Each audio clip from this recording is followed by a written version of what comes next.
Paso, Texas, where in a rare move, the airspace is now closed for 10 days. The FAA is halting all flights to and from El Paso International, citing, quote, special security reasons. It's a move that even shocked flight crews when they heard. El Paso is going to be shut down to air traffic for security reasons. Do you know if there's any exceptions for medevac status? That's a great question. There's no exceptions. It's a complete ground stop. And it's a complete ground stop. Not even medevacs are allowed to fly. Wow.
Mr. President, with your signature, you could waive the SF-312 NDA to protect UAP whistleblowers like myself. I respectfully request that you take swift and decisive action, as the nature of UAP should not be kept deeply classified. So there's these species that would resemble insectoids or insect. And then there's the reptilians for the same case, in that their morphology, body structure looks like a reptilian. And they may not be reptilian. Oh, man. I told y'all this was coming. I said a week ago, Eric Davis is out there on Gaia. Not to judge Gaia, okay? But let's be real. Like, if you're a legitimate, world-renowned, respected scientist with classified access, why are you on Gaia TV? Why are you on Gaia TV?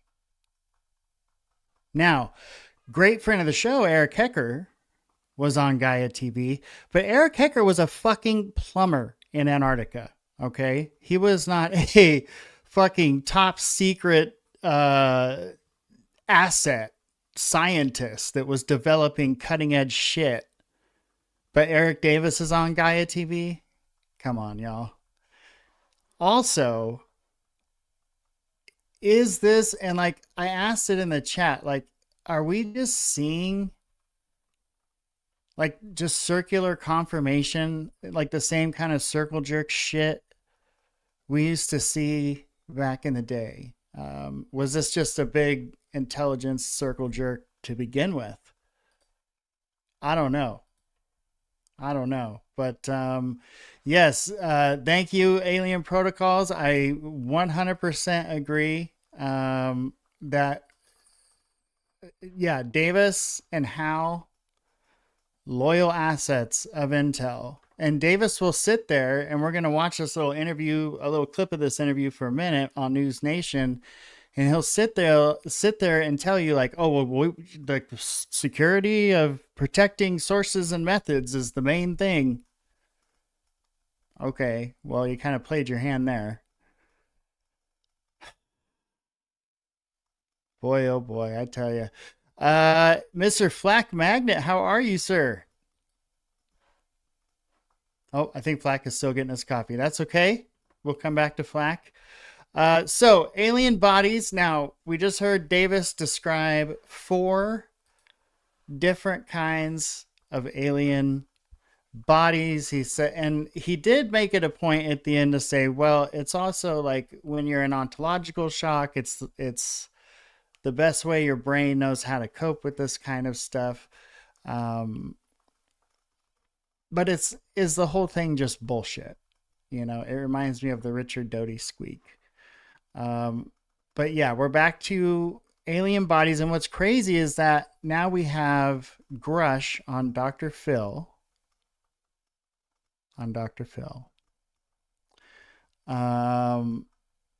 Davis on NewsNation. Ross Coulthart on NewsNation. And other people saying we have bodies. Grusch says like above 25 but under 100, and I don't know if he's exactly referring to craft and bodies, but fuck.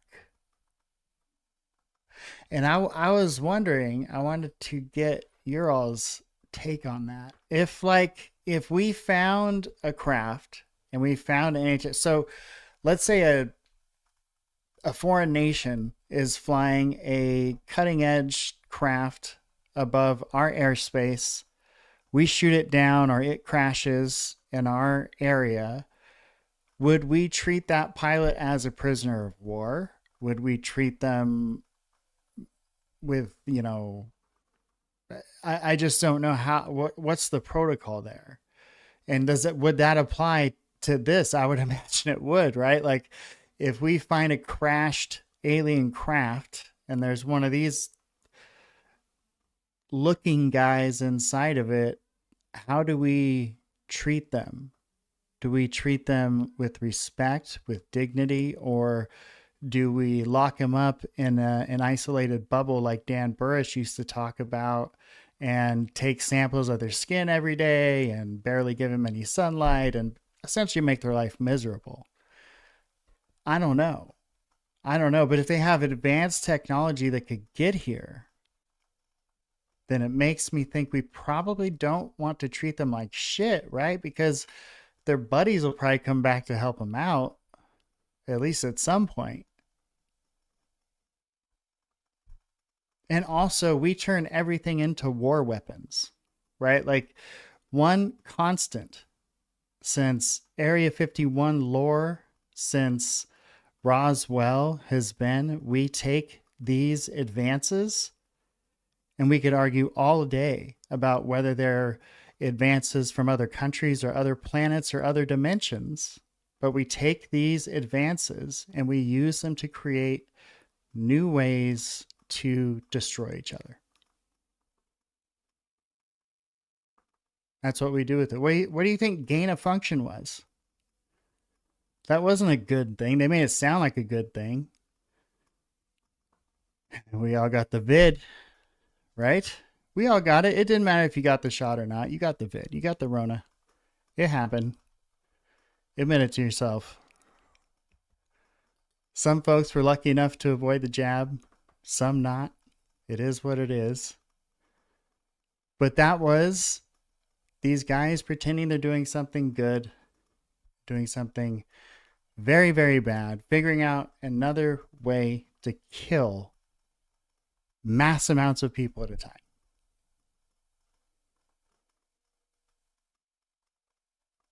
So, like, we have to think that any technology our military would recover or our intelligence agency would recover from one of these craft, from one of these beings. They're not building energy-free cars out of it for us, y'all. They're building microwave weapons that can shoot more of them down.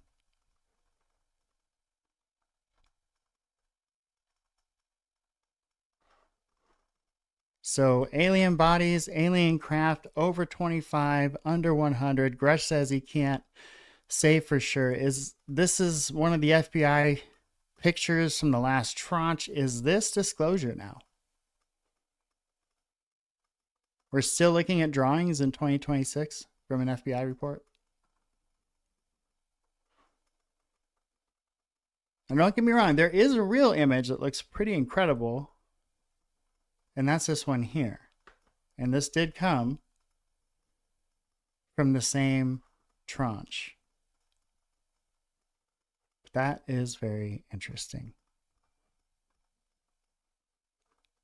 more interesting than this, right? This speaks to me because this is very similar to what I saw when I was a kid, except there was an orange-ish ball right in the middle of it. But is this disclosure, like, are they soft dripping disclosure to us? Like they're getting it out there now. They're pushing it out there now. Like, look, we got bodies. Like, we got craft. Who do you think we're flying the craft? Bodies. And it's going to freak some people out. Like, I think Dr. Phil says at one point, like, we don't want our old folks, you know how they get scammed over the phone for the Home Depot gift cards? We don't want to get scammed over the phone with the alien invasion. Like, hey, give me all your money and come live in a schoolhouse on the side of a hill down here in India. Wild shit. Disclosure the American way, right? Now, we're going to start with this gentleman because this gentleman right here started a podcast. Of all people to start a podcast, Robert Bigelow started a podcast. Oh boy, I love to see it. Psionic the Hedgehog says, I believe we have bodies. I just don't think we are being told what they actually are. The grays and mantis is the most common in lore and experience. Reptilians seem like hybrid, like some of the Nazca mummy. Yeah, the Nazca mummies are a trip. I know I don't know how many are left that they can't disprove. I know they've disproven a lot of them, but I know there's some, I think, that they still can't, which is pretty incredible. If even one of those turns out to be legitimate, that will be pretty amazing. So Bigelow starts this podcast, and Bigelow says some pretty interesting things. It's like a 3-4-parter or something with George Knapp, and I just cut it down to a few interesting segments here because I thought what he had to say about a few of the topics, in particular what he was doing while he was at Skinwalker Ranch, involved communication. And so many of these weird stories somehow get tied in to some level of encrypted communication, some way of hiding a message. In this case, it was about communicating and with some form of energy and creating some type of result in a region within Skinwalker Ranch. It's pretty fascinating stuff. Flak, I don't know if you're with us yet. How are you doing, buddy? Have you joined us yet? No, Flak is, sometimes you drink a coffee and you get one of those coffee poos. They can stick with you, folks. They can stick with you. Okay, so we're going to just hop into it. So this is Robert Bigelow with George Knapp. But there were other communications or attempts to communicate at the ranch. It was one of your primary goals. You conducted a number of different kinds of experiments to try to engage with them, correct? I did. I did some very private ones in that it wasn't part of our menu of experiments that we had created different kinds of things to be acted upon. I wanted to Had a menu. Be able to change something in real time and be aware of it and not be there. Okay, so that's the thing. And that's why I used the Ken Burns effect to zoom on in his face right there, because it's very important what he just said. He wanted to create something, some form. In fact, here, let me rewind it so we can get his exact verbiage here, because this is important. This is what he was doing at Skinwalker Ranch. We had created different kinds of things to be acted upon. I wanted to be able to change something in real time and be aware of it and not be there. Change something in real time and be aware of it and not be there. That's some men who stare at goat shit right there. That's some McGonagall shit, right?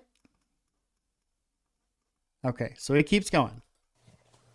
And so I would be 500 miles away and I'd be able to act upon something with people photographing without being told They were told where to point their cameras and when in real time by me, and then I would be able to see by asking them what do you see on the camera that you took photos, and what do you see that you just took a photo of, and they would describe it to me, and either I had been successful or I hadn't been successful. You have something in mind, like a shape or something like that, and you're thinking it.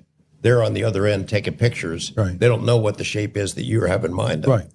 Right. Did it work? It did. Yeah, in one series of experiments, I was successful 3 out of 3 times, and the 4th time I was only partially successful because I got cavalier. I got careless. I lost my sincerity. Wow. All right. So he creates something that's not there 3 out of 3 times. He goes to do it the 4th time, but now he's got an attitude like, check me out. I'm like fucking Luke Skywalker. Watch this. I'm going to make a My Little Pony pop up right over there. And they're like, no, it's not like that. This is a give take. Don't come in here all cocky and start wielding our powers. But what he's saying is there was an energy on that ranch in that region that allowed him to do that.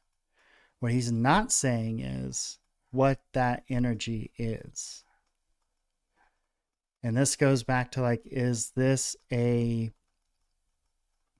man-created energy? You know, we hear rumors of things being buried out there, some type of advanced technology to maybe mess with people's brains and things of that nature. If so, is that an ancient technology, or was this a new technology that Bigelow and them were testing out there on the ranch? I mean, why is it that it almost knew what people were afraid of and would create images of those things?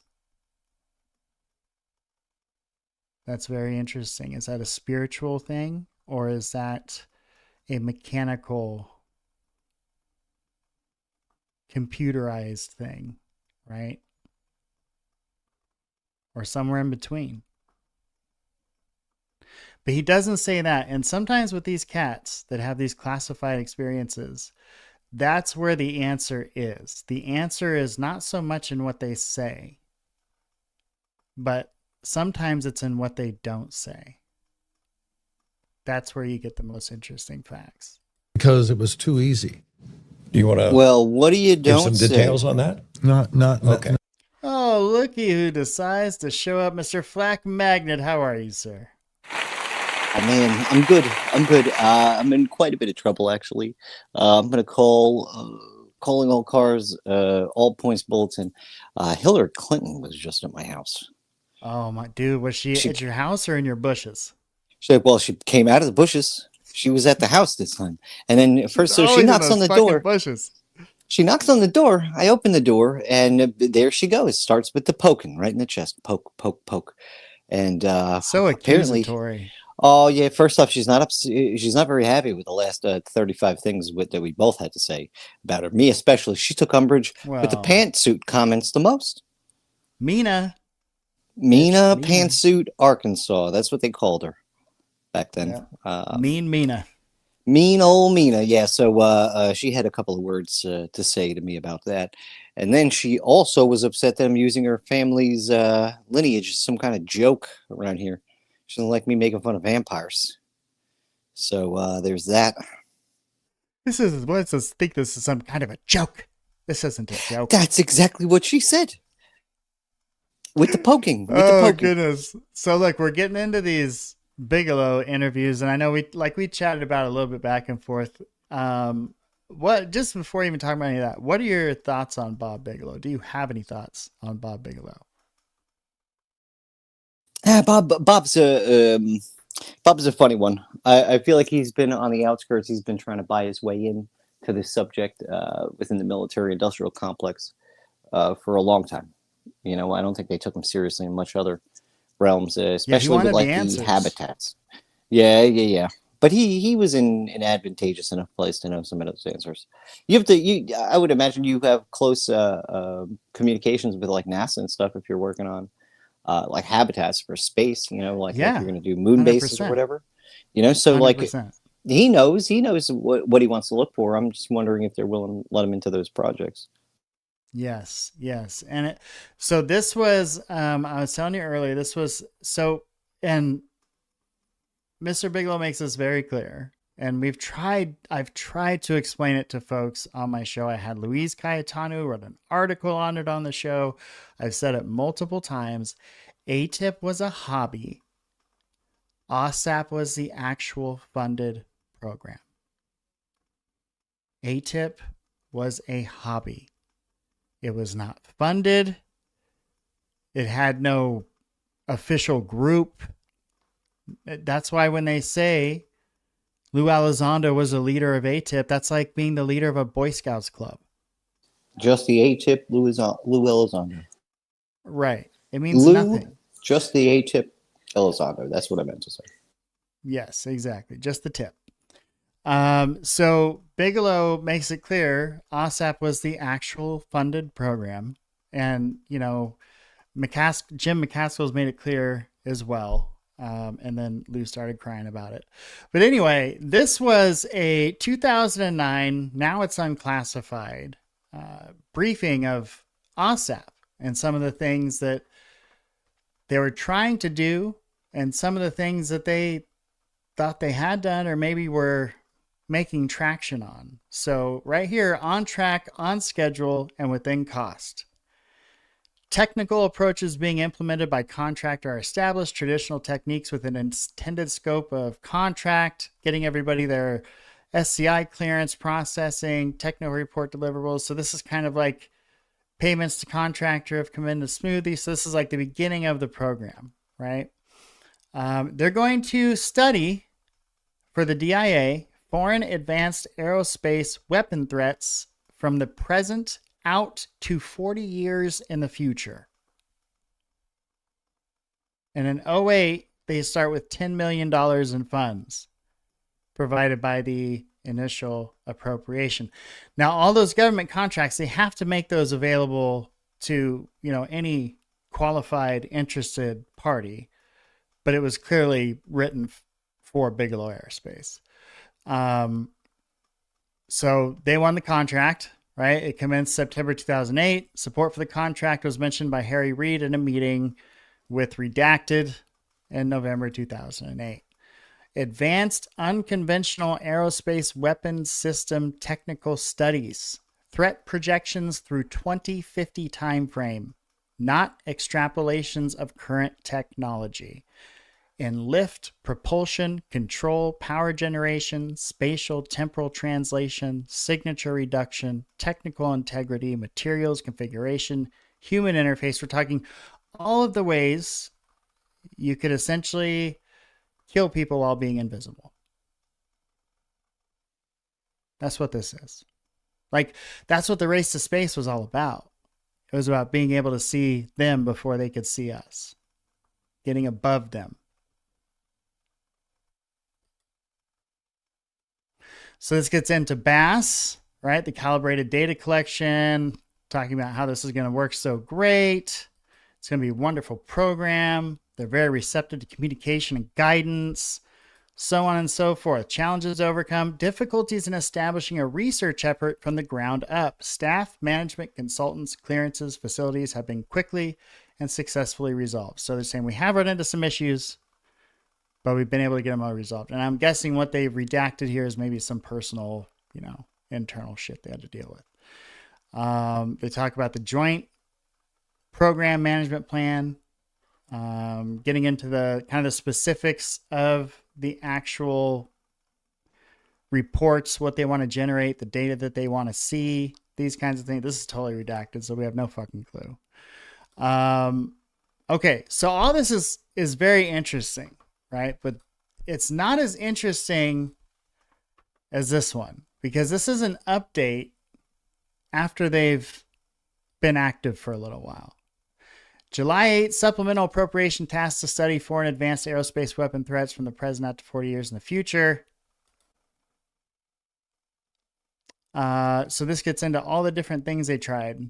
Extensive monthly status reports received, 12 project management plans received and executed, 26 detailed research reports, twice the minimum requirement. So why would you have twice the requirement of reports that were requested?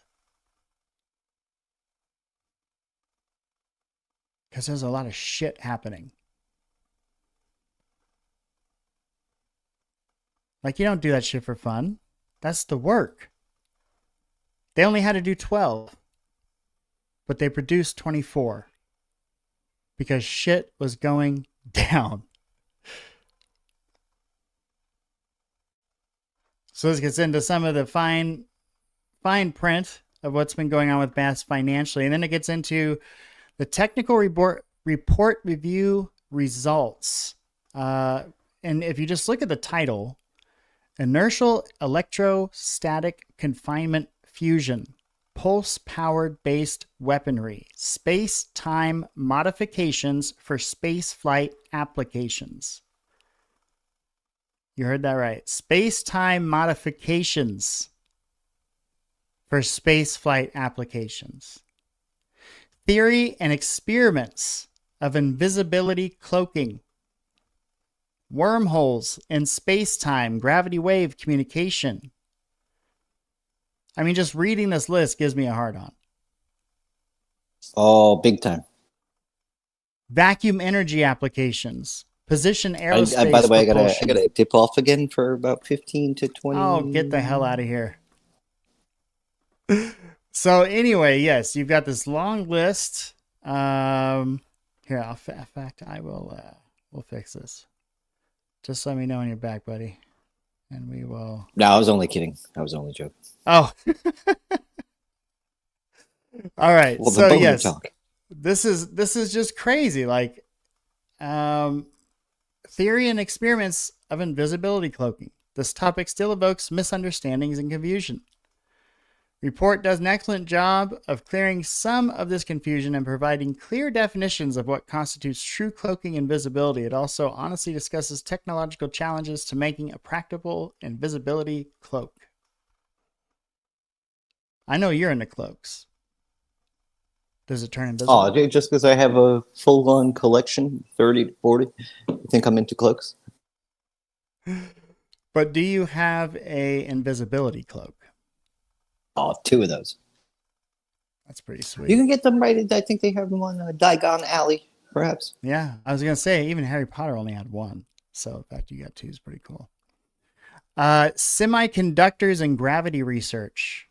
The theoretical breadth of the topic, which deals is vast, spanning Einstein's general theory of relativity, electromagnetism, superconductivity, and quantum mechanics. Despite this, the author was able to succinctly deliver an absorbing and flavorful review of the topic without getting sidetracked into the erudite minutia. So that was just a sample of some of the comments. Here's some of, they're showing, hey, look, these are all of our deliverables that we've already completed.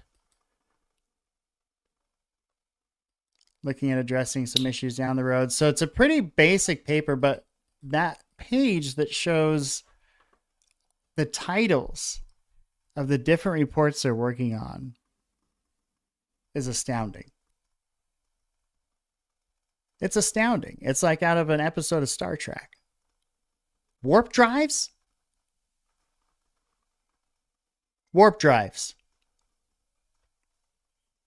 I'll tell you one thing that we have developed. We all know this for sure. High energy laser weapons. And whatever the hell it was that made all those guys in Venezuela puke, yeah, we developed one of those too. Heard it was actually the salsa. Ooh, how dare you, sir? Now we're going to get it tasted hate wonderful mail from but, Venezuelans. I apologize, Venezuela. So anyways, it's pretty interesting just looking at those reports, and those reports are over a decade old now. And like we've talked about this many times, we know the military is 40 years above passed technologically where the civilian sector is basically allowed to go. Grusch says this really interesting thing on fucking Dr. Phil of all places. Not that I hate Dr. Phil. I think it's great. I just think it's unbelievable that we're at this point where a guy that has come before Congress and basically spilled the beans still has to go on Dr. Phil to get his message out. Like he should be on CBS News. Call me crazy.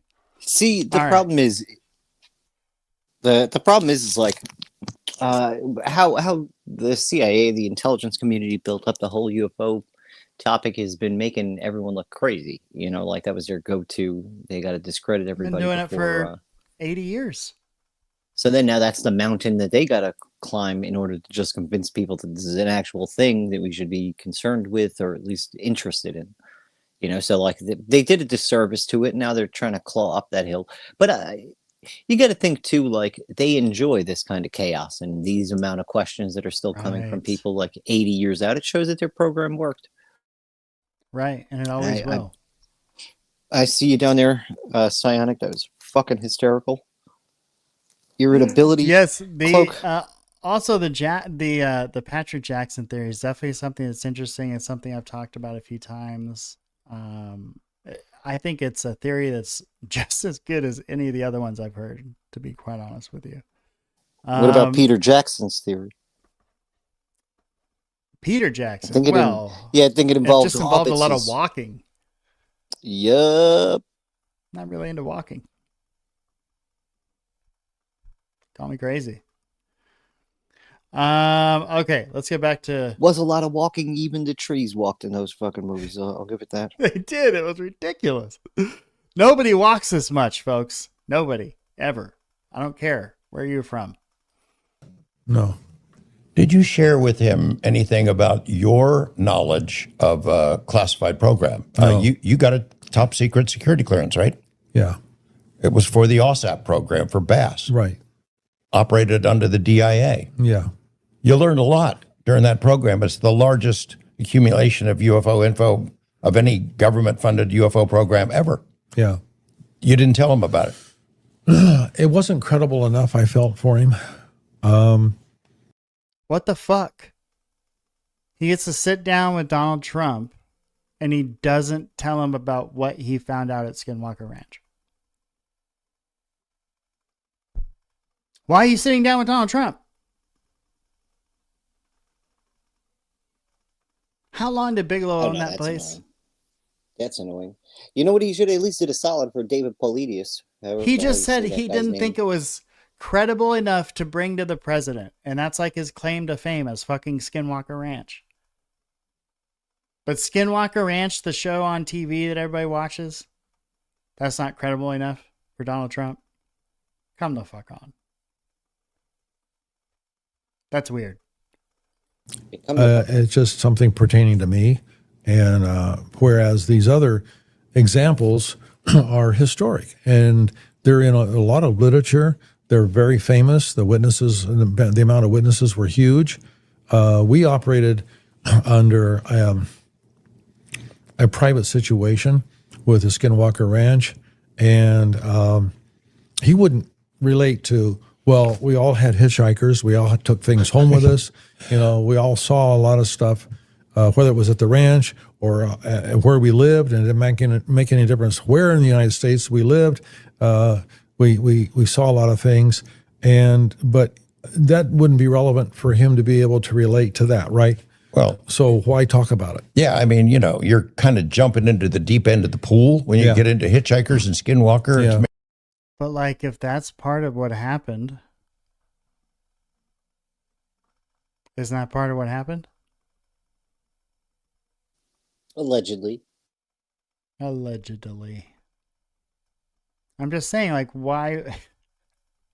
What's the problem with just presenting him with the evidence that you found, like instead of cherry picking it?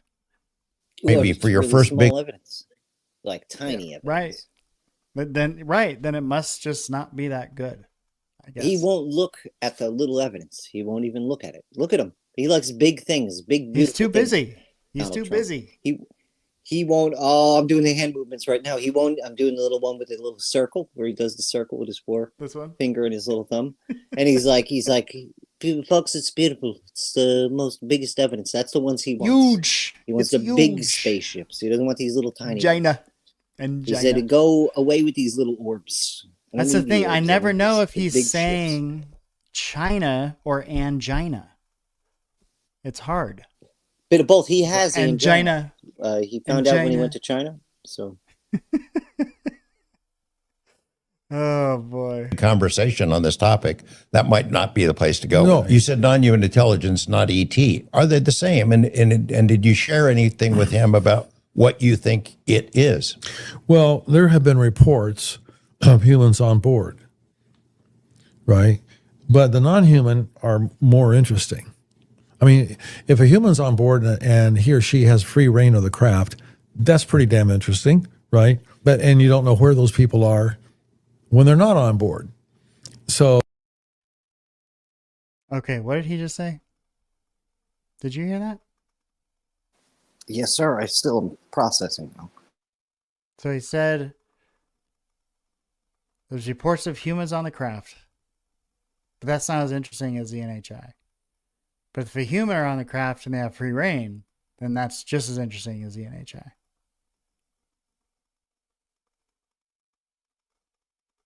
What the fuck? What?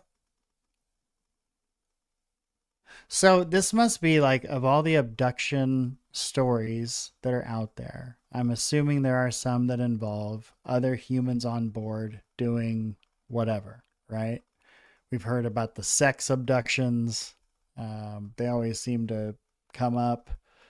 We've heard about the abductions where they're sitting the folks in front of monitors. They're telling about the dangers that people are causing to the planet and this and that and the other. So like, I've heard all that. But I don't know, like, you would feel better going to the president with that than what you actually found at Skinwalker Ranch? Interesting. but the other ones some are scary, you know, some, it's not surprising that in the universe, everything is going to look like us. Every intelligent organism is going to look like us. But you have to have, it's also a matter of respect for any really intelligent animal or creature, whatever it is, right? So, what do you think was going on out there at Skinwalker, buddy? Was it a spiritual thing, or was this CIA mind manipulation thing? Anyone else, if you want to chime in on the chat?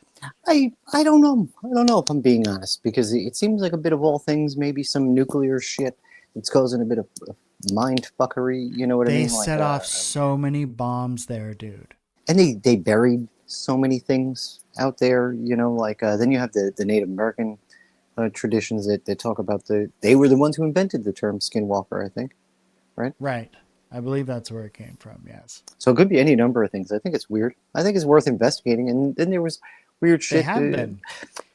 Yeah, I think we should do a Skinwalker episode to just cover a few things that are kind of cool, that are factual, that happened over there, you know, like, because there's a lot of hubbub. Well, I had Eric Mitchell tell me he thinks if you got like 10 to 20 people that had these so-called psionic abilities and you brought them out to this place, that they would be able to communicate with this thing. He was like, he said that would be the answer right there. He thinks it would be that easy.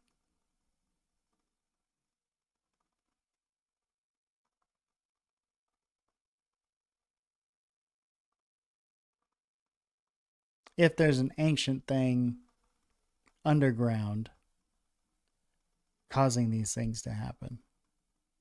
We should look up the Agartha stuff. You know what I mean? Like just the inner Earth thing, because that might be a cool little angle to go by. What if somebody just left the Ark open and they buried it out at Skinwalker Ranch? All right, if we're going that we route, forgot to close the Ark. I'm going sci-fi. I'm going Stargate, and I say that question mark Stargate. I like it. I like it. You know, Dan Burrish, one of my faves, talks about Stargates, but they're not what you think. Of course, they are not what you think. Flak Magnet. Okay, I think they're space buttholes, but hey, we're science. Can we call them a science sphincter to be a little bit more? We could. I don't know. We could do that. High class about it. I'm with you. I think with Skinwalker, you could argue both sides. You could say it's this ancient energy, multi-dimensional type activity that's going on out there. Maybe it's all of the nuclear testing and bombs they exploded out there ripped a hole in a dimension. Maybe it's a bit of both. Okay, maybe space butthole it is then. Maybe it's a space butthole. That was what was funny is the last, what do they call it? Not the premiere, the finale, the last finale of that Skinwalker Ranch show. You know what they did? They aimed a bunch of lasers. Fight in the desert. They aimed a bunch of lasers like 60, 100 feet in the sky or something like that. And then they like set off like 3 explosions. And they were like, oh, look at the way the smoke doesn't turn into a true mushroom cloud at the 2nd level. There's definitely some activity up there. It's like, yeah, it's called wind, fellas. Wind. I was just going to say that wind. Dude, what are you, fucking crazy? Oh, He's you just know a why? rocket scientist. They can't catch wind on fucking film. That's the problem here. Although, you know what? Asswads, the smoke kind of points that it's wind. You know what I mean? Like, that's the one true way, besides a flag on a fucking pole. No, it's not a perfect circle. Woo! Not a That's perfect so circle. Funny. We got some activity here, folks. See, we got some activity. The cool part about a nuclear device being set off is that it tells the wind to go fuck itself. Hence why there's a giant mushroom 100-mile-an-hour wind coming at you. Yep. Yeah. Okay, so we have Bigelow talking about captured craft. You got Davis at the beginning of this talking a little bit about captured craft. Now let's get into Davis and Grusch talking about not just craft, but like living, breathing, biological entities. And again, how should we treat any living creature or being if we were to catch them in a crash? How should they be treated? Dude. All right, so I'm going strict with them. No matter what they say, it's going to be Ice Cream Tuesdays. All right. Then we're going Friendship Fridays, immediately followed by Throwback Thursdays. Well, so they say the J-Rod, which is who Dan Burrish interacted with, that it had a hard time with everyone, but it started communicating with Dan telepathically as soon as he got into the facility, before he even saw it. And by the time, I love that story. Yeah, and by the time I think it's a circular. I'm sorry about the Dan Burrish story. Yeah, is it? Did he go into a circular enclosure thing? Because the reason why I brought that up is so I like to watch urbex videos, like the urban exploring, when they go into like abandoned military facilities and like old bunkers and stuff from like World War II. Well, in England, these guys found an old bio lab. Right, I mean, like a one in the UK from the 80s, because everything, like all the tile was old. You know what I mean? And it had been shit. Well, I think only 2 years ago it had been defunct, or not, 2 years before the video is shown. Right, so all the glass is broken. There had been a bunch of urban explorers, but in the dead middle of the facility, there was this really weird circular enclosure area that was meant for fucking whatever. Like, I don't know if it was meant for like biological things or whatever. But it was weird because it was the first time. Well, that was the first time I've ever seen one of those, like outside of that fucking story, hearing it. You know what I mean? So I thought that was pretty crazy. But then I looked into it, and they're specifically used for a couple of things. You know what I mean? All like for this guy to have known what the fuck that thing is, or know what it looks like, or how it moves, it's kind of crazy.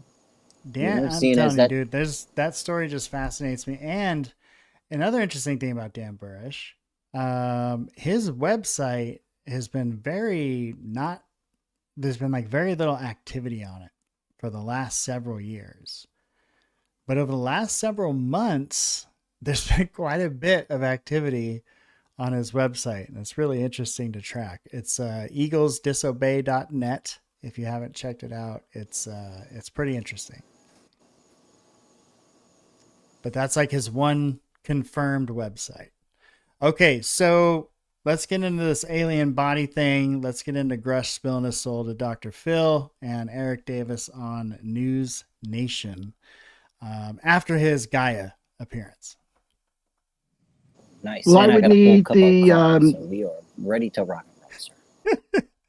I got hell the other night for giving Bashar a bad time, but I can't help it, man. It's like I said, I can't unsee the ad that I saw. So it just is what it is. The standard form 312 intelligence NDA to be waived. That way I could talk about top secret SCI information. Okay, so like Trump just didn't he just say anybody that has the NDA, like you're good, don't worry about it? And then Eric Davis is like, nope, it's not good enough. About UAP evidence. He gives them the specific document number. Like Trump's even going to know what that is. That I have seen in person, which are records, photographs, reports, and so forth. And those are still classified, and they are not subject to the Freedom of Information Act because it'll probably be, they're probably classified for a 50 to 70 year period, 75-year period, I believe. There's a lot more. Ooh, so that one at the top there. You see that triangle up there? Man, the triangles. Yeah, the triangles. Like cool. When you've had an experience with something like that and then you see them, it's just... That you think I've seen the circle ones. I've not seen the triangles, and I'm very upset by it. I've even seen the Tic Tac. I just saw the one. It was creepy. Very creepy. Yes. It might have been you, Dracula, Flacula. It was me in the cape and the cloak. Damn cloak. So are you dissatisfied with the amount of cloak, by the way? Not the invisibility. It's actually kind of like the irritability cloak. It was made of full-on wool. Oh no, that's a very good one. The irritability cloak, not the invisible. This is an invisibility cloak. It's the irritability cloak. Oh yeah. I just want to say what up, Stone Dave. Thank you for stopping by, dude. 6'7". Absolutely. I don't know what 6'7" is, but we're definitely glad y'all are here. Thanks for hanging out. It's a set of numbers that the cool kids are saying, I think. Ah, all right. Information that they produced so far? Yeah, I'm not that satisfied. They're going at. I'm not on the inside with the Department of War or the intelligence agencies, and I'm not working for Arrow. Yeah, likely salad story. Dressing on his shirt. Over there, he's got lettuce tucked behind his ear. I'm not working for Arrow or Pursue. I do know that they're working at a pace that they can, at the pace that's set by their ability to hunt down documents and videos and still images and be able to... No, that's not what FBI does. They just draw the images and they're like, look at this document release. Look at this fantastic triangle in the sky. And you're like, that's a computer graphic. Insane. We talking about Uncle John over there? Mr. fucking AI indiscernible. What are the fucking... Like, here's the thing, all right? And this is kind of the thing I wanted to talk about tonight, was like, everything's fucking classified, right? Oh, the real pictures, the 4K images, the stuff like that, that's never gonna, that's classified. They're never gonna let you see it, so on and so forth. So like, to me, it's not like, do you believe in aliens, or do you not believe in aliens or extraterrestrials or interdimensional beings? To me, it's more like, what would it take for you to believe that we are being visited by extraterrestrials? What convinced me was numbers, you know? Numbers? Like the Drake equation? Yeah, numbers. Well, numbers and the sheer size of the solar system and things, and then the universe as a whole. You can't really even quantify that. The Drake equation, right? Isn't that what it is? Yeah, I thought you were talking about Drake, the rap artist. No. And it's interesting because I do have Claudia Drake was just on Danny Jones, and I already had her queued up before you even said that. So we're definitely going to talk about that a little bit later. Woo! Yeah, isn't that crazy when things just like, oh man. Okay, so this was the FBI triangle picture. This is what the FBI calls disclosure, is a Pixar disclosure. But this one was real. This was from a report. What do you think of that, big dog?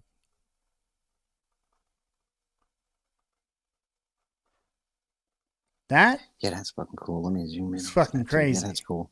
And is that the sun? I don't know. I mean, not the sun, not the sun, the moon. It's nighttime. Right. Either it's the sun or the moon and three orbs, or some kind of crazy, triangle thing where some of the lights are blinking. I don't know. See, I think I just proved I was a vampire, because I have no idea what the fucking sun even looks like. That's nuts. Okay. Okay, let's go back to Mr. Davis here. Evaluate them for their efficacy as relevant to UAP phenomena or not, and then determine whether they can be declassified without harming the national security. That's what's funny. Like, why even show that last video? We know that was us shooting down one of those Chinese balloons, and they show it like a UAP video. So they're almost like trying to mix up the messaging too. Like, remember last time, Ross Coulthart, some people call them UAPs. Some people call them drones. Yep. What are you talking about? This guy's having a case of lettuce mania. What happens is he's upset that he can't eat his salads right now because of all the pooing that's happening with the lettuce. So he's very upset. It's rough out there for the lettuce lovers. It's tough times. So you have to be careful, because we want to protect our intelligence methods and sources, and just reveal the top level information that verifies and validates the existence of UAP technology. Methods and sources. We must protect those at all costs. Technology that's been recovered by the United States government, as well as the recovery of a small number of NHI bodies that were found dead in some of those cases. There's a minimum of 4 that we know of, and I've seen the evidence and I've seen the records. They variously are described as the Greys, like what everybody saw in Close Encounters of the Third Kind at the end of that movie in the final scene. And then there's the Nordics, which I'm dying.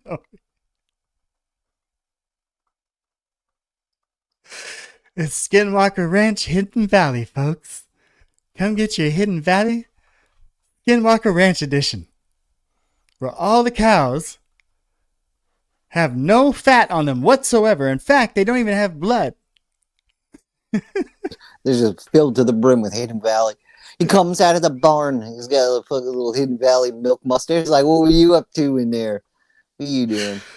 Oh, that was great, Sonic. Also, shout out to the Thundercats logo. That's awesome. I loved Thundercats when I was a kid. Also to our sponsor for the show, Hidden Valley. Hidden Valley Skinwalker edition. Now with more Skinwalker. There we go. Which are very tall statured, Caucasian looking individuals. And then there's the beings that resemble or look like insects, like a praying mantis type insect, but they're not an insect. Or they could be, but we don't know. But it's just that people, when they're not familiar with something that presents an ontological shock to them. They'll try to overlay what their imagination helps them understand what it is they're seeing that's so strange and otherworldly, or outworldly, I should say. So there's these species that would resemble insectoids. So I tried to give him a little runway there, because I have been pretty hard on our boy Eric Davis. Like, he's been sticking to this 4-species story for a while now. And so I was like, okay, well, let's hear his explanation. His explanation is like, they're not necessarily insectoids or reptilians or grays or Nordics. That's just the closest thing that people that have come in contact with these things know how to categorize them, because of just the amount of ontological shock that they're coping with. And that I can kind of see that. I totally get it, because thick whites, right? You can place a drink on that. True. Chickus. You know what I mean? And I'm like, and just be in shock the whole time. Oh yeah. 100% shock. If you want a milkshake, all they got to do is twerk. You know what I mean? Bring it to the yard. Insect. And then there's the reptilians for the same case, in that their morphology, body structure looks like a reptilian, and they may not be reptilian. Okay. Now I've mentioned this a couple times, and I'm going to put, because this is important to me. I really want to hear what you and the people think about this question. If we detained a living NHI, should they be treated as prisoners, diplomatic representatives, or something else entirely? What say you, Flak Magnet? I think, all right, so if we're pretty sure, either work for Israel, as long as they're not working for China, as long as they're not working for the Russians, I think we could have a seat at the table. You know what I mean? Break some bread, break some wind. I see. Keep it casual. But for realsies, let's say we catch. I don't think they should be treated in hostily. 1962. Like, but I do think a closed environment for safety on both parts would be a good idea. Right, like their cold could kill the whole planet or something. Yep. Like, we'd have to be cautious there. But what if we do all that and then we find out, like, actually they would be fine, but we still keep them locked up like a prisoner?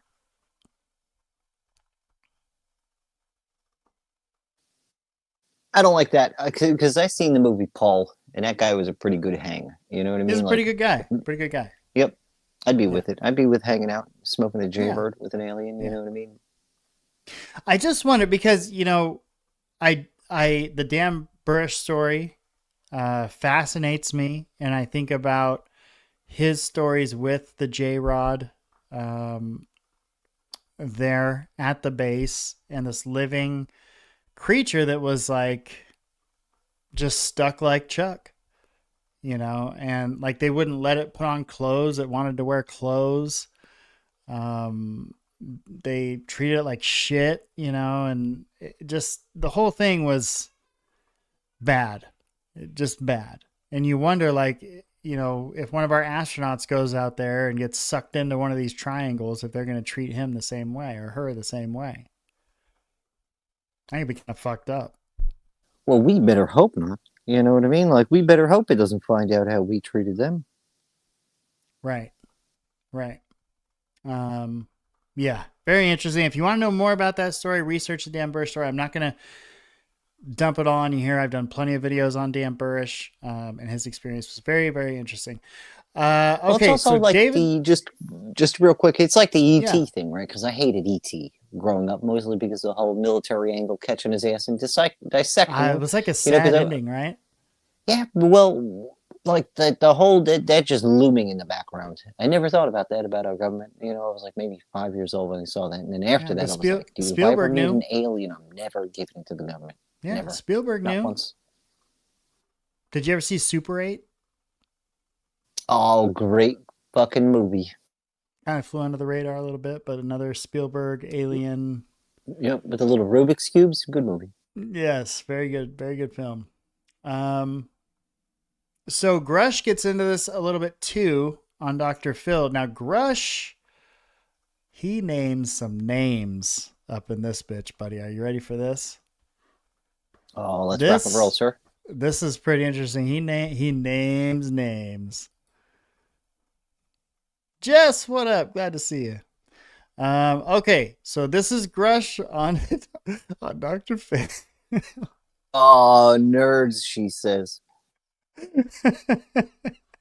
I love it. And my interest in this has always been if there is something that is going to come out that involves aircraft not of this earth and intelligent non-human life forms, that's going to have a significant impact, certainly on a portion of our population that could be negative for them. It could cause some people to have a serious psychological reaction, and that we need to be prepared for that. Admiral Haynes was forced to send it to the Senate and House Intelligence Committees in summer 2022, and then I subsequently provided 11.5 hours of classified testimony to the Senate and House Intelligence Committees. Unfortunately, from what I understand, there was a little bit of fear in those committees, especially in the Senate, and they didn't open up some full-field investigation. I think Mark Werner and Marco Rubio were a little nervous to really up the ante with the deep state that they were tackling. That's probably a longer discussion. And then, of course, the ICIG investigated it. And from what I understand, back channeled to me unofficially is Jake Sullivan in White House General Counsel Office. Jake Sullivan, White House General Conference Office. Everybody make note of that, please. Basically told Tom Monheim, who was the Inspector General for the intelligence community under Biden, and his staff to stop. And they realized they were bumping into White House classified programs, something called special access programs. I'm hearing mixed messages about Stephen Miller's seriousness. And Stephen Miller. I hope he understands how this will impact President Trump's legacy if this is botched. I think the JFK files release, unfortunately, it was just released to the public. I think even as a former intel officer, I still haven't come to a conclusion.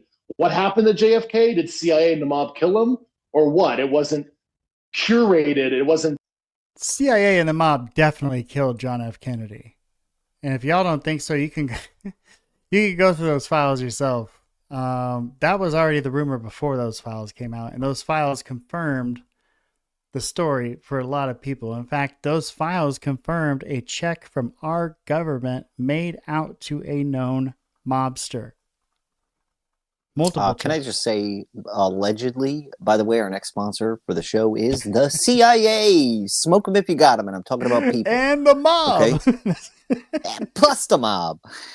Boom, money. Oh man. So Stephen Miller, yes, folks, and Jake Sullivan. Those are the two names to take note of. If you're bored and want to do some research, look into the messes they've been causing. Explain to us what all this means. And I think the same thing needs to happen with the UFO file drops. It needs to be done in a professional way. You say you have seen and have evidence that there are craft that didn't originate on this planet. Are we talking multiple craft? Yeah. Are we talking 5, 6, 25, 50? What are we talking about? Under 100, but more than 25 is what I could say. And the exact numbers actually are a little nebulous because starting in the early 2000s, when a lot of money was siphoned for the global war on terror, the big defense contract. Like, that is a fucking bombshell, dude. Under 100, over 25. Not like 2 or 3. Under 100, over 25. That's craft and occupants.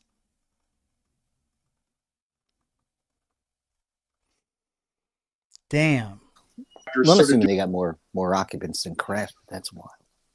I mean, it's like, sure, some of those occupants, I'm sure, would die in the crash, right? Maybe we just recover the bodies or whatever. Some of those vehicles were probably more like on the drone side. I wonder if some of the bodies could actually be biological drones. Oh, probably. I think if they're smart, that's what they're doing. You know, and seeing as the topic we spoke about right prior to this was what the military will do if they catch their little asses. You know, they get their hands on one of those little green guys, they're fucked. Yeah. And I mean like proper fucked and metaphorically fucked. Doty learned us on what would happen if they catch an insectoid off base. Yup. And I don't know if I believe Doty. You know what I mean? He said that was also in relation to him, Doty. which allegedly. No, never, ever, ever believe Doty. Yeah. I'd love to play cards with him. Oh yeah, dude! I'd take his ass to the cleaners. All right, let's check out the rest of Grusch on Phil here. Doing their own retrievals, sort of off books, you know, under the cognizance of certain government agencies. So there's a lot in, I'll call it, you know, private possession in defense contractor space that I think the government doesn't have a full accounting on. So it's really hard to get exact numbers. There's a lot of vehicle types. You know, you have the disc, you have the sunfish boot heel looking thing, you have boomerangs, you have crescent moon looking craft, you have tic tacs, you have egg looking craft as well. Certainly, it's very hard to deduce origin because it's not like we know exactly what point in space or time these things came from. But you know, different types of pilots, if you will, different types of crafts, some similarities in operation and technology.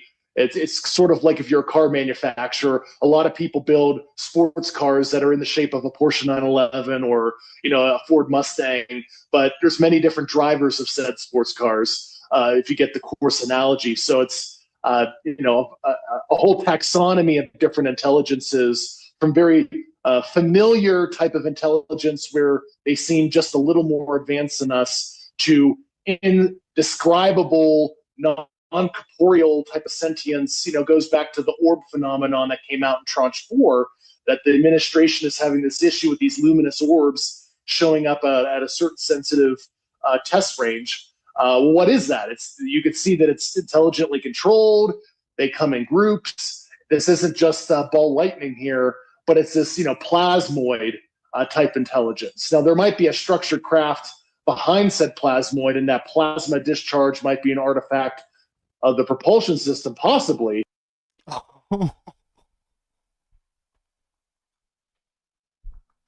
Somebody just leaked a secret. Okay. I'll say this shit. He's telling me all the things I want to hear right now. I'd like to play cards with Grusch too. Puts my hackles up. Well, so the way that he said, maybe there's plasma in it, and then the craft is behind the plasma. I don't know. I'm just saying, like, that's what you say when you know, right? Like that's like, I don't know, but I know. That's totally okay. Look, I'll give you the replay here. You ready? Just watch his facial and hand movements when he's describing craft behind the plasma. This, you know, plasmoid type intelligence. Now, there might be a structured craft behind said plasmoid, and that plasma discharge might be an artifact of the propulsion system, possibly. Some of the craft we've assessed that are likely drones, and some of the craft that we've recovered, it is true in some of the lore in the public space, we've recovered vehicles that were empty and the pilots were not there. That actually is a true historical statement. But yes, some of it was piloted. Drones, and does that mean pilot? It's always, I always find, even though it is my man or that's no the being. thing. That's the thing, right? And so much of like what he says matches up a lot with you know, the kind of stuff that Eric Davis was saying. And it's like, are they just like reaching into the same bag of information from the same sources, presenting it in different ways? But it's, is it really moving the conversation along? Right? Like, Well, is this for real? Do you think this is for real? Do you think we have alien bodies sitting around? Oh, possibly. What I like is, though, this is the same thing that got us all into the subject, right? So like now he's into the subject over the same stuff. He's a little bit closer to the seat than we are, but it seems like he's interested in the same shit we are. Yeah. Yeah. I just think it's a sad state of affairs that this is where these guys have had to go. They went in front of Congress and it's like Congress hasn't done shit. They keep talking, but what are they actually doing?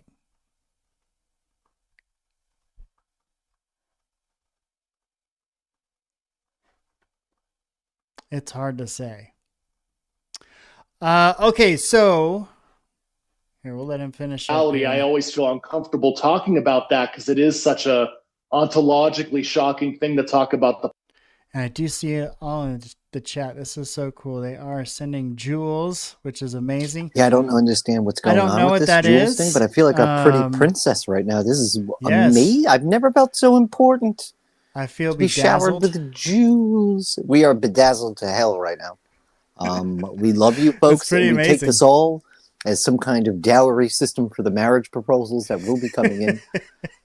We say yes to the people. Oh, that's right. That's right. Pilots. But what do you know? They look just like what, people have reported seeing, like credible witnesses. You look at the aerial school event in 1994 where 80 school. Okay, so this is interesting because the rest of this, he gets to the aerial school, and then Grusch, almost knowing his audience, Dr. Phil, gets into how John Mack researched the aerial school and how John Mack was a legitimate Harvard psychologist and how John Mack said that he knew there was more to it than just people having some kind of psychosis. So it's like he's clearly, giving the good Dr. Phil what he wants to hear. To try to get him further into the rabbit hole. Say, bring some fucking carrots, folks. If you're going to be diving down the rabbit hole, bring some carrots, aka a firearm, because things get dangerous down there. That little fucker bites. Oh my god. Okay, so first off, let's do this. What the fuck? Less than 100 bodies, more than 20. More than 25, less than 100. So like the 4 bodies, the 4 species, whatever this is we're looking at here that Davis talks about, that's just like the tip of the iceberg. More like 45 body problem. Right. We don't even know. And then if we have like these bodies on ice somewhere, fuck, where are they? Dude, like, are they just like chilling down in Cupertino, California? Some of them would be old enough. They were out in Boca Raton, I think. Oh, thank you, Stone Pex. Stone Pex 420. I love it even more. Stoned Ape. We shall put some respect on that because she will. Oh, I said Stoned Pex. Oh my God! See, someone stoned a Pex right here. See, I want this known. I knew exactly what it was. So no hexes shall be placed on me. No hexes, sweet, lovely please. dear. Okay, please, no hexes. All right, we love you. We love you, all you guys. Thanks for stopping by. This is fucking awesome. Absolutely. Okay, so this is just the tip of the iceberg. I mean, fuck. How does that make you think, man? I don't know. It's kind of wild. I do want to say, like, anytime you hear exactly what you want to hear, have a little discernment.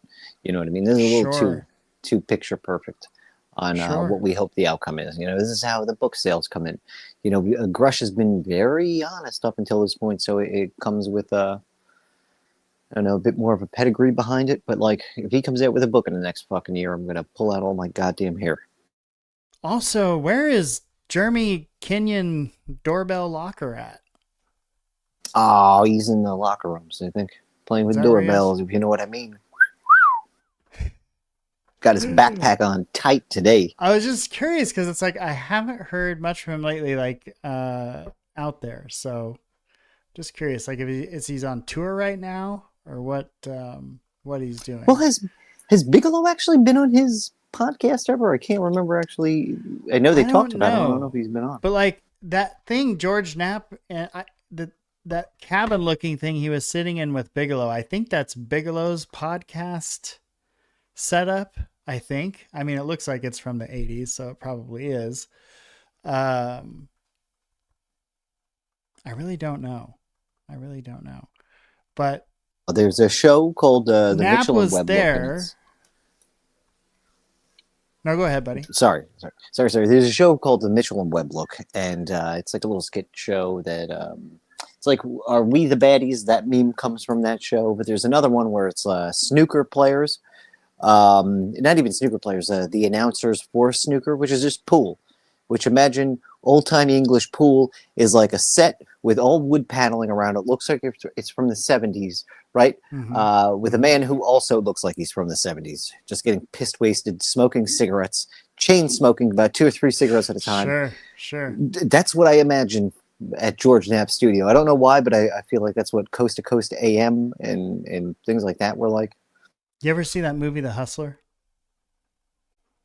Oh, yes. The black and white one where like smacking girls around and playing pool for like 62 hours straight.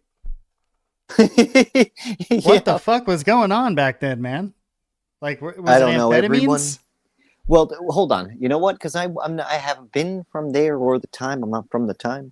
But I would imagine that they call them pool sharks for a fucking reason. Okay? They don't call them pool teddy bears. They don't call them pool rabid dogs. You know, shark is its own special bitey kind of thing. So maybe there's something in the name there. Could very well be. Speaking of in the name, so we mentioned the Drake equation earlier. His daughter was literally like just recently on Danny Jones, and she mentions this thing about the like reproducing clones. And I thought this was like super interesting. So we'll check this out for a second here. Or anything like ours, then like us, they might also be producing distinctly artificial radio waves. Mm-hmm. And he'd calculated that the telescope that he had was powerful enough to detect those radio waves if they were as strong as what we emit. Okay. Right. So I think she's talking about her dad right here. Hold on. There's one part in here I wanted to check out with y'all.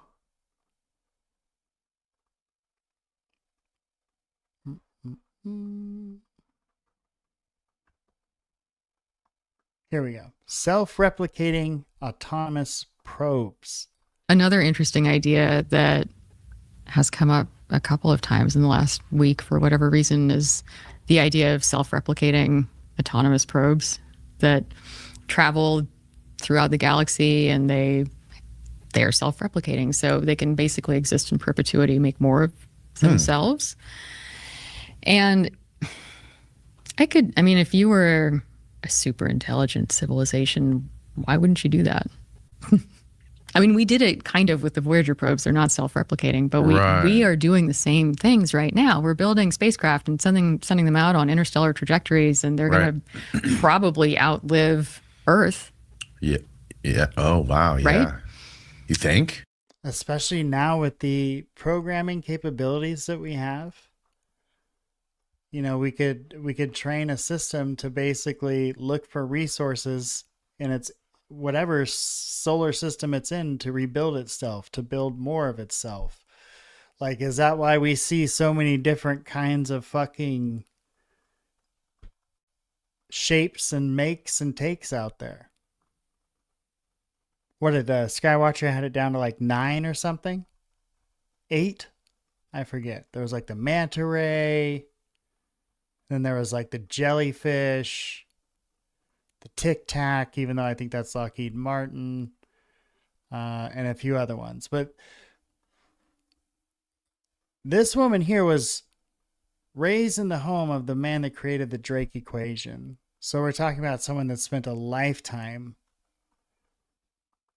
thinking about things like this. So yeah, I think when she says stuff, that's why I think Danny Jones has a face he has, because when she says stuff like this, it's thought out. It's not like on a whim.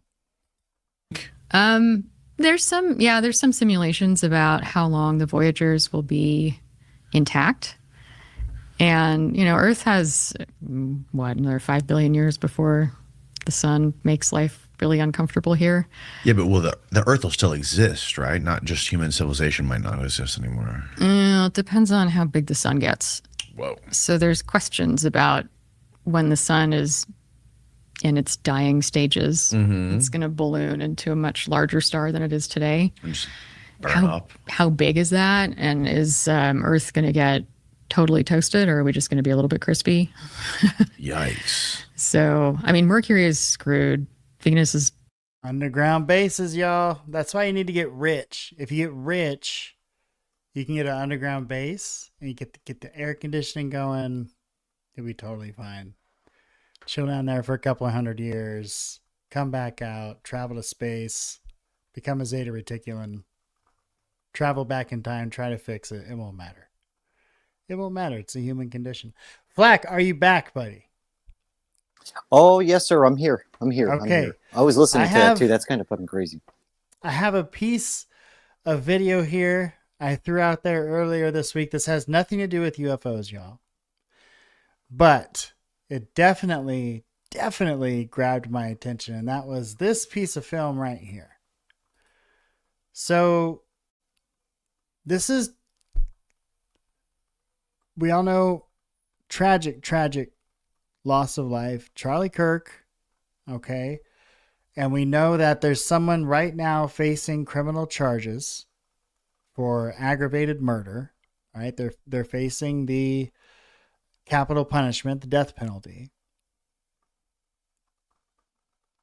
But it still seems like there's all this other strangeness that I don't even know if this kind of stuff is making it into the courtroom.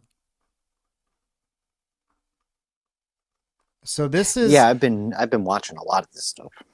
Yeah. This is Charlie Kirk's computer. This was this guy that's circled here, Terrell, I forget his last name. It'll pop up in a minute, but he was basically in charge of Charlie Kirk's audio visual stuff. Like, there was no reason for him to be backstage doing any of this stuff.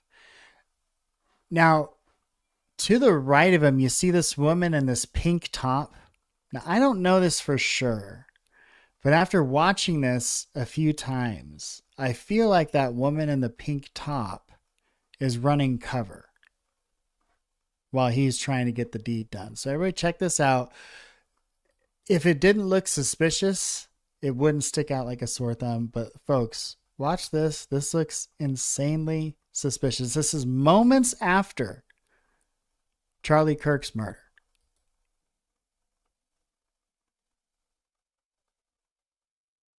So there's his computer, pops it open, gets the SD card out, takes out his cell phone, does something on his phone. Terrell Farnsworth. Now you see how this woman in the pink is like standing in front, kind of blocking, keeping those people over there busy, talking to them. You see how he's looking over his shoulder like that? Pops that SD card out, puts it in his pocket, walks away with the laptop. This is the same thing slowed down, but watch how this woman almost gives him a signal like time to go. She's standing there. She turns around, time to go. And he's gone.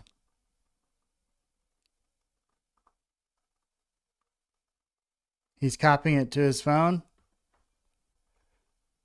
Why? Isn't he like the audio visual guy? Also, wasn't he filmed taking down a camera behind Charlie Kirk?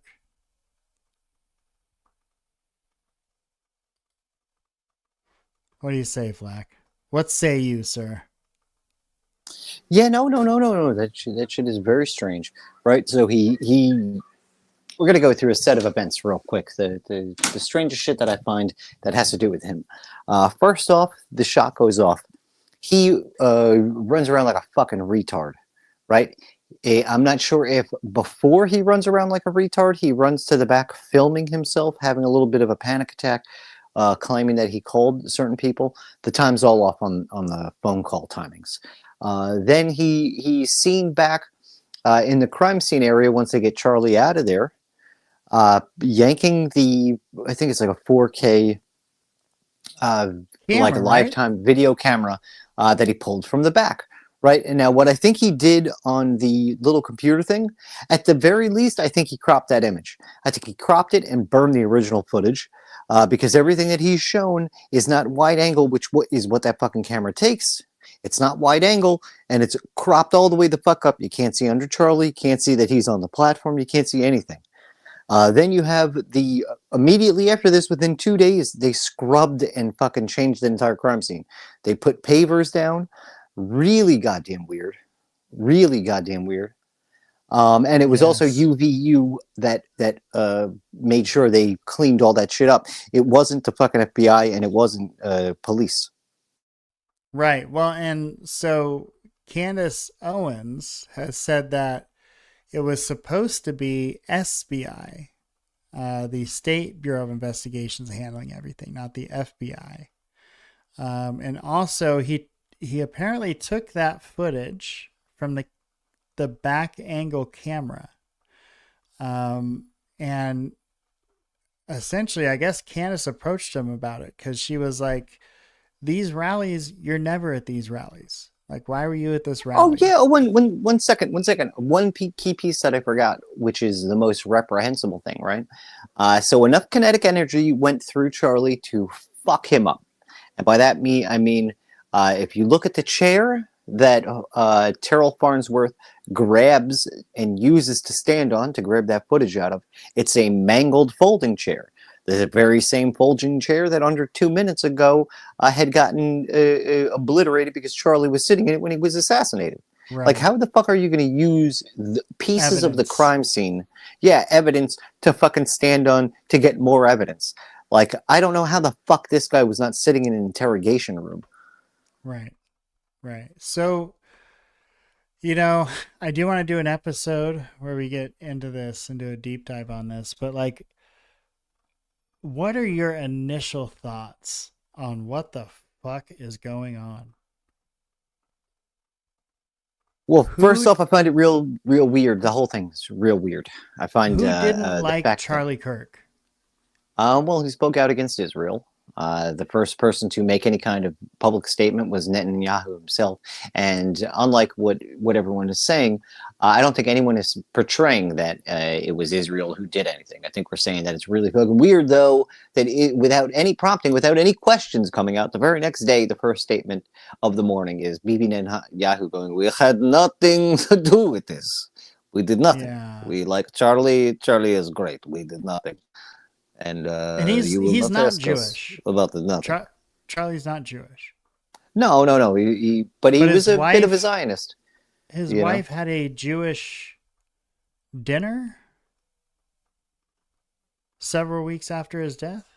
Well, he would have proudly said he'd gone to the Knesset. You know what I mean? Like right. Charlie was a proud supporter of Israel right up until I'd say like the last 6-7 months.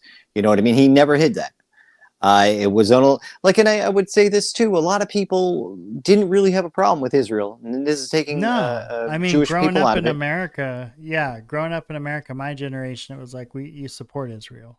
That's just there was no problem with it, but like lately they've been on some fuck shit, and by that I mean like within the last 10 years doing some real fuckery.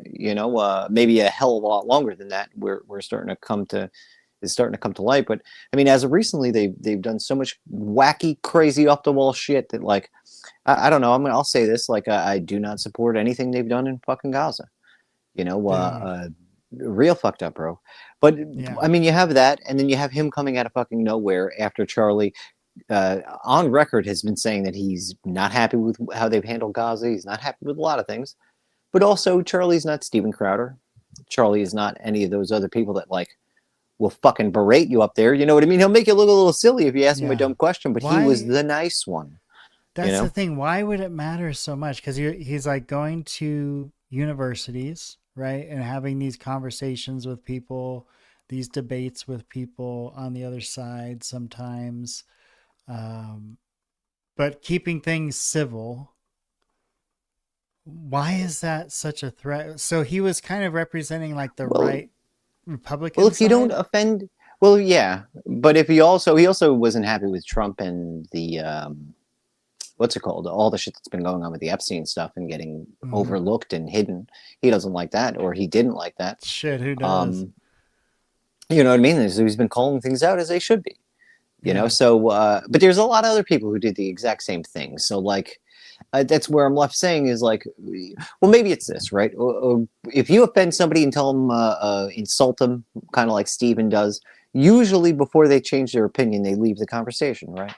But the problem with Charlie was he would talk to you and he'd try and at least reason with you a little bit, you know, try and pull you over to the other side.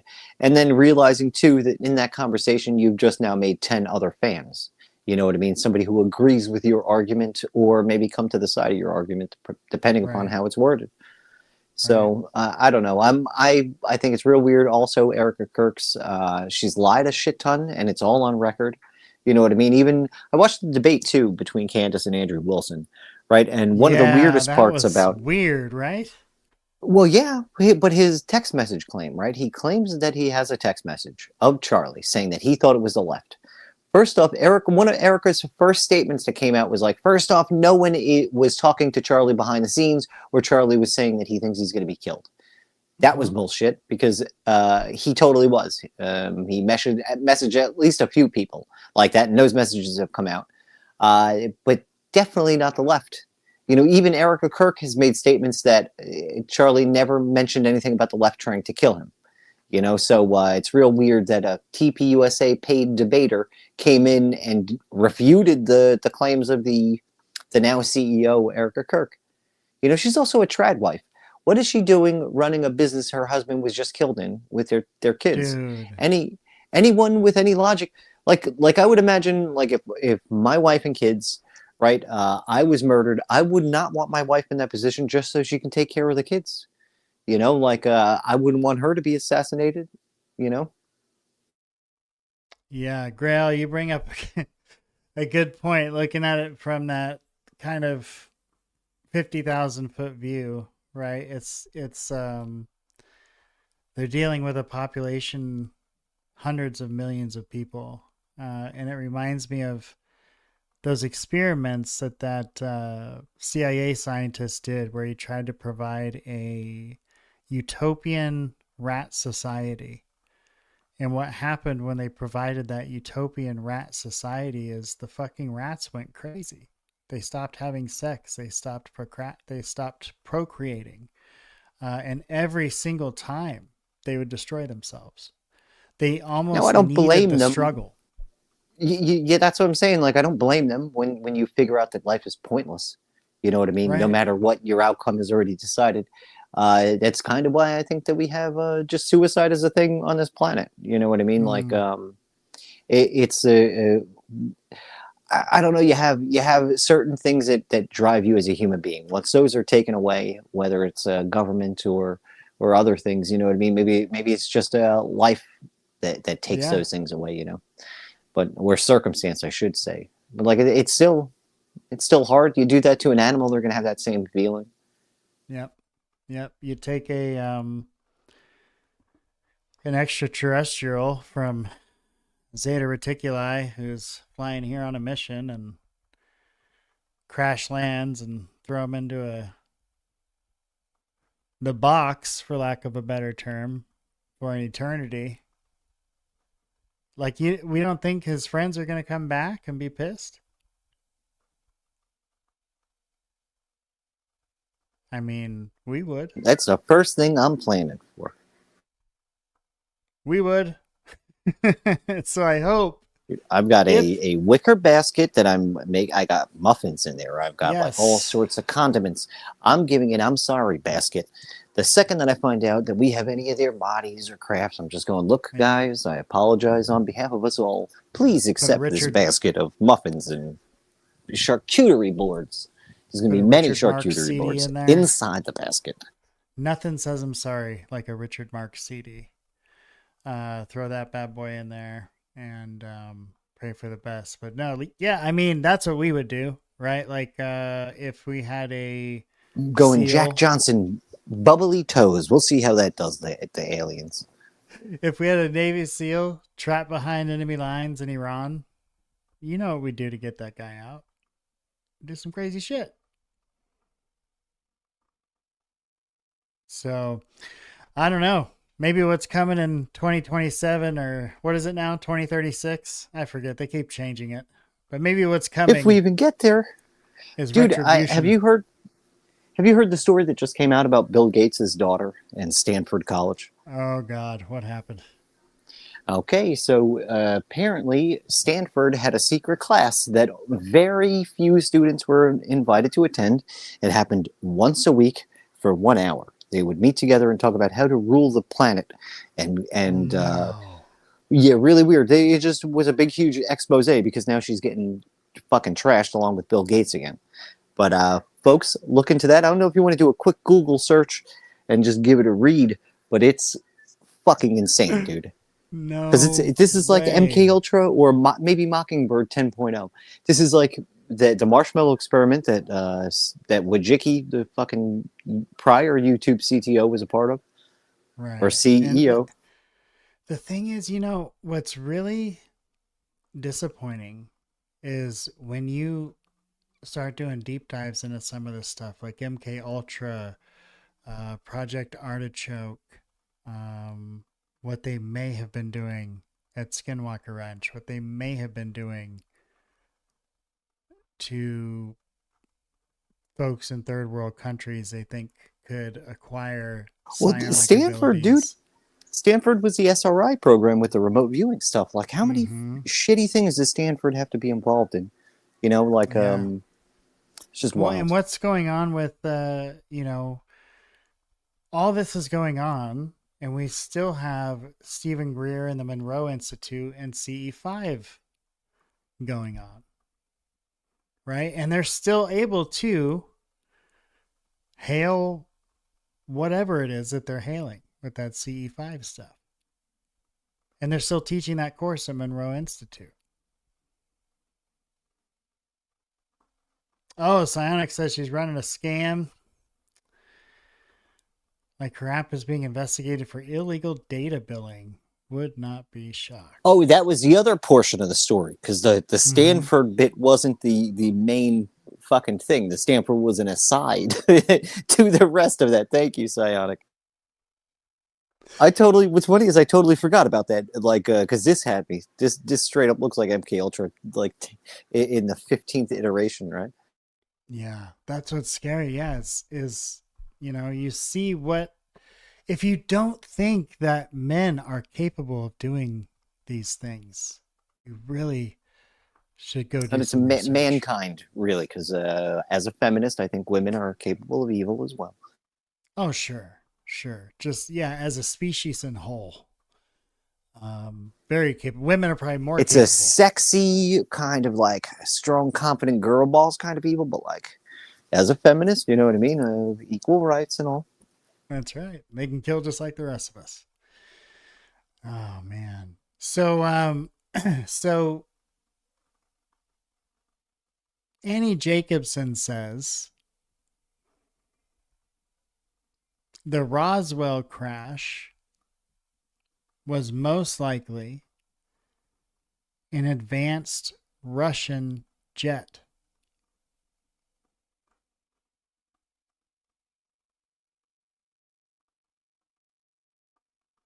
That when they took apart the cylinder component that got initially reported in Roswell, that inside of it, they found a component that had Russian inscriptions on it. So she proposes, excuse me, that the paperclip scientists that Russia got were far more capable than the paperclip scientists that we got. And you think about it, they beat us to space with Sputnik. And they've beat us a lot of other places as well, like hypersonic nuclear weapons. So when David Grusch says, like, maybe that plasma is some type of advanced propulsion we're not aware of, and there's actually a craft behind that little orb bubble. Well, early on, just in my research into like Joseph Harrell and some of Peter Leventis stuff, what they propose is like a lot of the early plasma stuff was probably German weaponry, right? Maybe also a side effect of certain types of radar that they were using. The other bit to that is like the Russians beat us to a lot of things. Sputnik, we were real jealous about Sputnik for a while. Yeah, not so much the Germans. You know what I mean? There were a few of the German Nazi bases that like we got to first, cleared that bitch out of Nazis and whatnot. Then we had to wait outside for the fucking Russians to get there so they can start pulling. Because at one of the big ones in Germany, it was like one of the bigger castles. We got there, cleared them the fuck out, and started taking compromat out. You know what I mean? Whatever files that weren't burned we could find. And they were called off, told to wait at the border and wait for the Russians to come in. Leave all that shit. Because I think that they got more... We got certain scientists and things.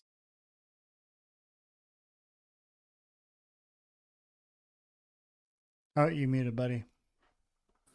Oh, sorry. Yeah, where the hell? We got certain scientists and things. Where did you stop hearing me from? We got certain scientists, and Russia got other scientists. So I imagine is where you're going with Well, that? yeah, because remember there was like biological, there was advanced technological stuff, and there was like ananerba.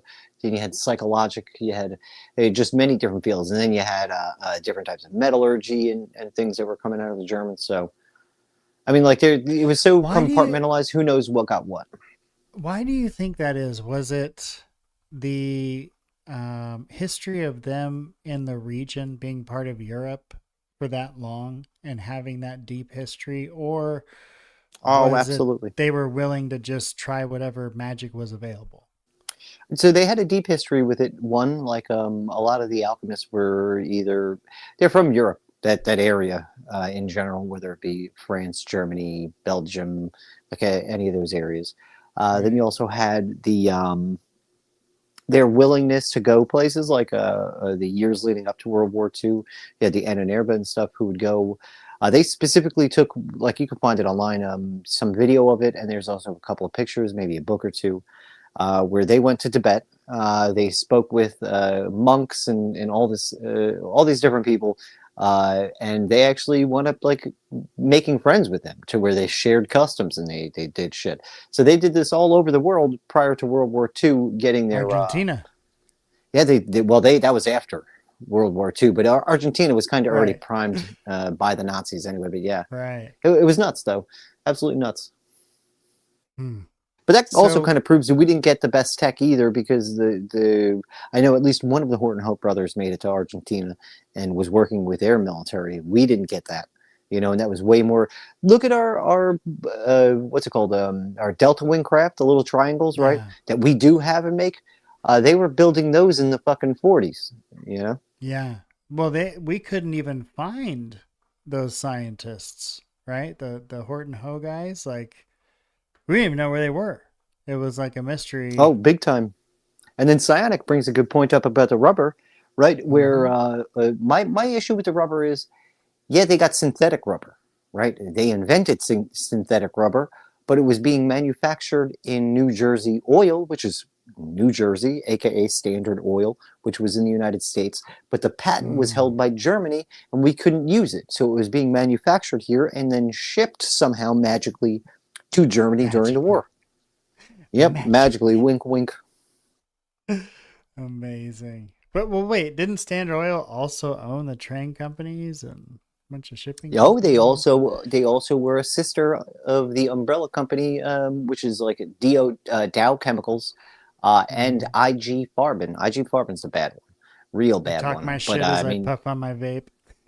Oh yeah, well that's the least of the technology. It's like the healthiest if you look at it. No, they were bad outside right now. Oh man. So okay, it's kind of blowing my brain right now, because clearly there's a push to have us accept the fact that we have alien bodies in one way, shape, or form. Call them angels, call them demons, call them zeta reticulans, call them reptilians, call them whatever you want. But we have things that aren't from this earth. And they're chilling in some cryo chamber, probably multiple cryo chambers all across the continental United States, maybe even in other countries, right? I mean, that's because that's how they would handle a program like this.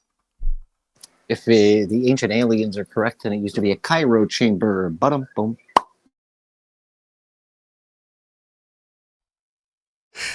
Well, now Timothy Alberino, you know, he's all in on that Afghanistan giant story. Well, I love it. You're going to pop on for the Merovingian, Tracy Twyman tinged one. Because that one's going to be fun. We touch on a little bit of that. I'm up for the education for sure. Yeah, that was the thing about Tracy, is like,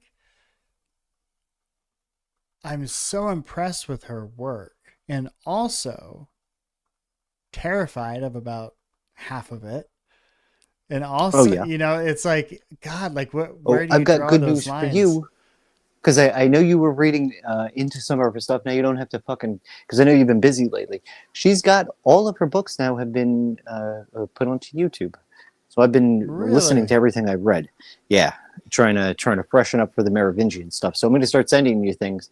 And oh my God, you got to read Clock Shavings, dude. Because I don't know, I just love it. Love that fucking book, dude. Yeah, she had some balls of steel for sure. Are we being psyoped by these UFO people, buddy? Probably. You think so? I mean, how many decades? Well, I think we should act accordingly, right? If not cool, act accordingly either way, right? That's how you remain safe from usually everything. Yeah. Is you don't put all prepare your eggs in for the one worst basket. and you hope for the best. Yep. Amen.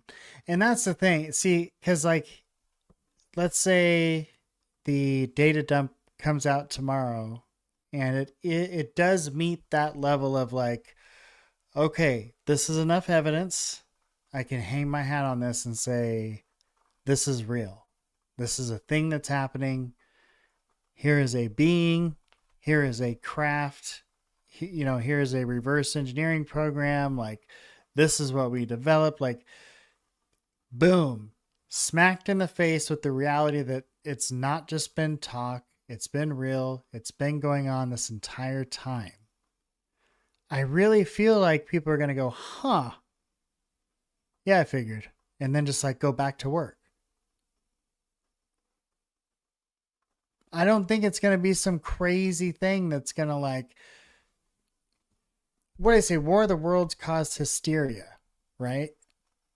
But that was in like 1930 when they just had radios. So like half the people listening to that broadcast thought they were attacking us. There's a difference between being attacked by aliens and like just acknowledging, hey, they're visiting us. And the amnesty thing, I just can't get on board with that. Knowing as much special access and black program money that these cats were in charge of, I cannot get on board with amnesty, knowing that some of these crimes are probably pretty damn close to treasonous. Like if we're taking kids from third world countries, y'all, just think about that for a second. If they're doing that with your tax dollars and my tax dollars, we're flying craft over to Brazil in the middle of a hurricane and swooping up a bunch of kids because we think they're going to be good at psionics.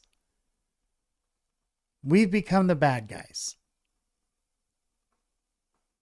We're not the good guys anymore. So if that's like what's really going on, you want to give those cats amnesty? Fuck no. Kiss my ass, amnesty.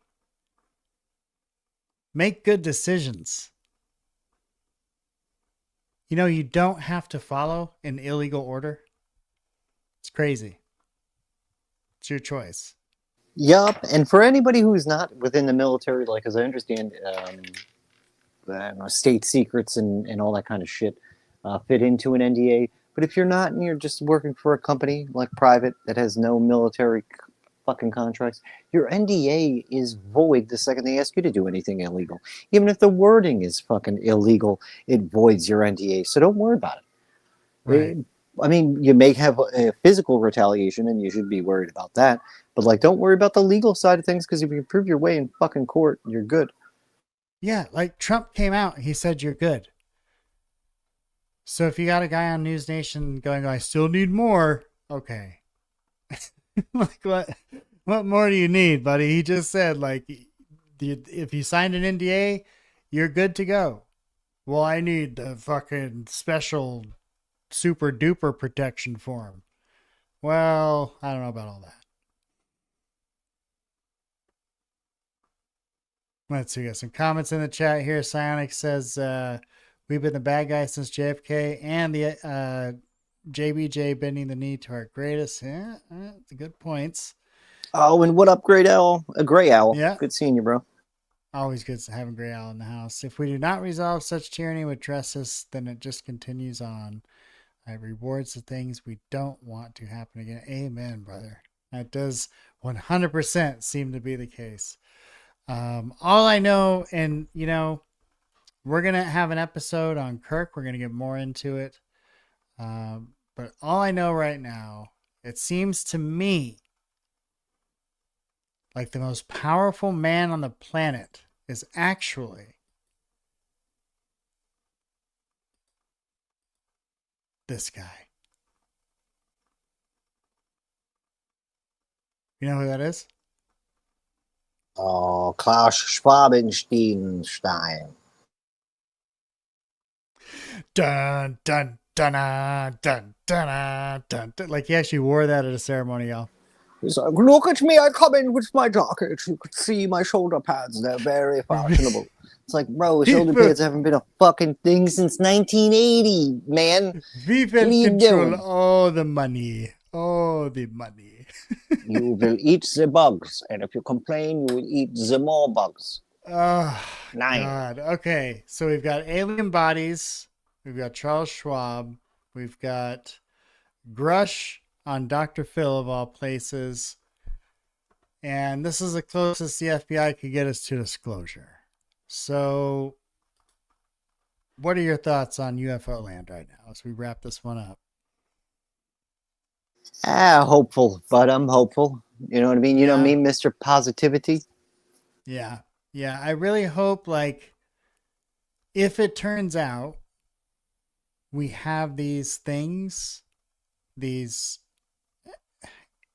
people, individuals, whatever shape or form they take, if we have these individuals, I pray to God that we have been treating them with dignity and respect, because we're talking about either a species that's interdimensional or can travel through space and time.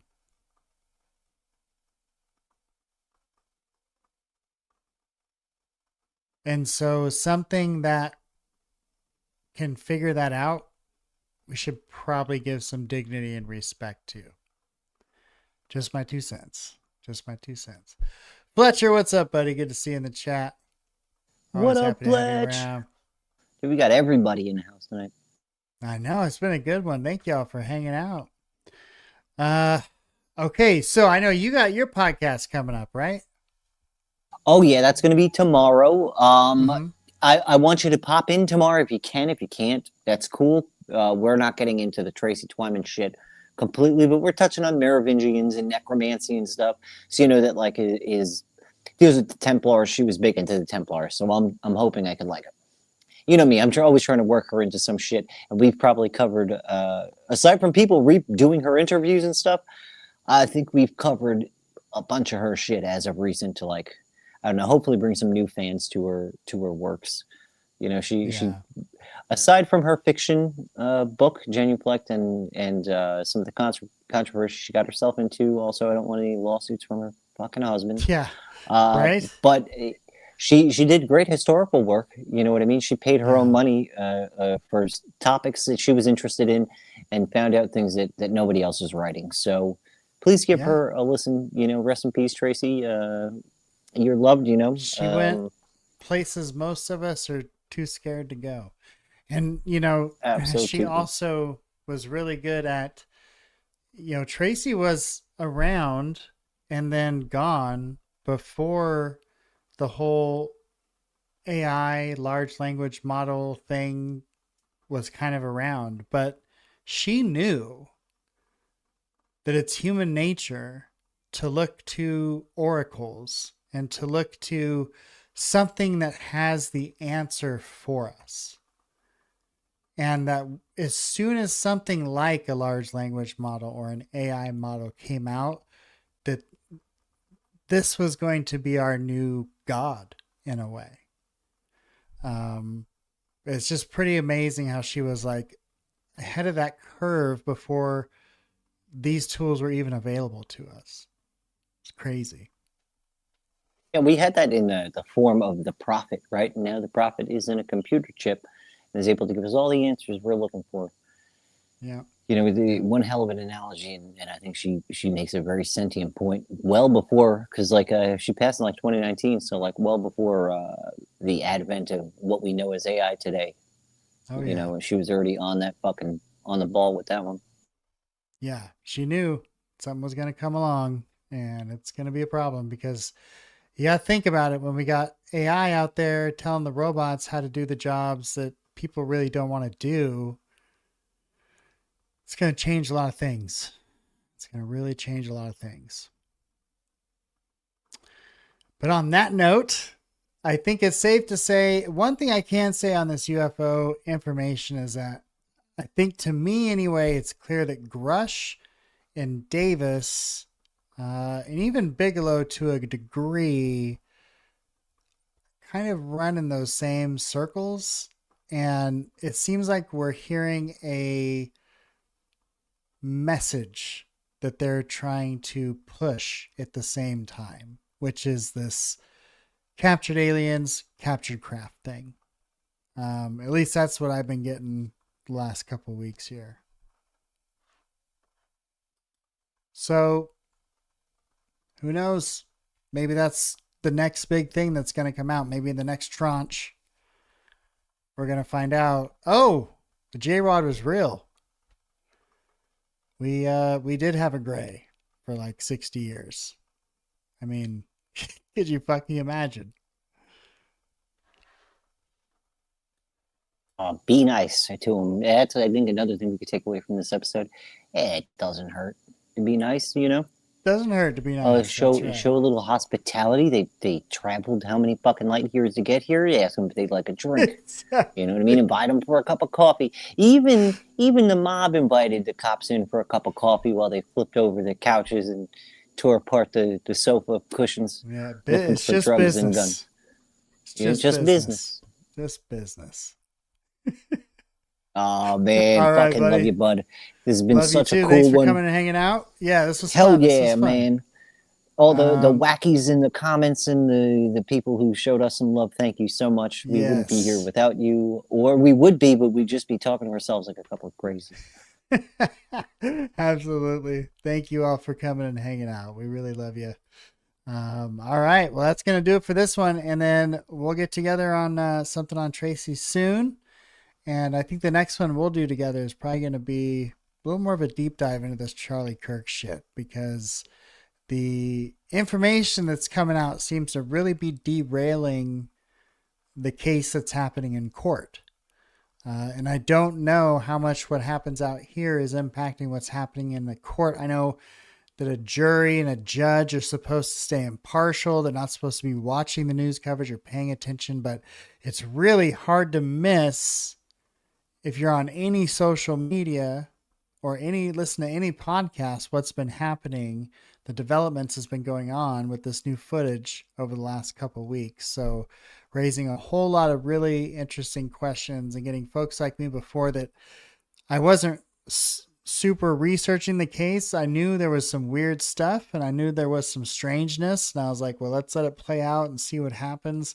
But I'm kind of getting to a point now where he's watched that guy steal something out of a guy who just got his head blown off 10 minutes ago, steal something out of his computer. You start getting weird vibes. So we're definitely going to have to do it's hinky. I think Velma would say it's hinky. The whole shit is hinky. Verbatim, that's what you would say. This shit is hinky. It's very strange, very odd. I'll start pulling things into a timeline so I don't sound like a schizophrenic while we go over this next time. You will be the expert for sure. Oh, if you can call me that at anything, please let it be this. No, don't, because I'll get a fucking TPUSA hate debater coming my way. And what's funny is I used to like Andrew, job. Oh, maybe. You'd be like, bro, I'm sorry, I'm working for him now.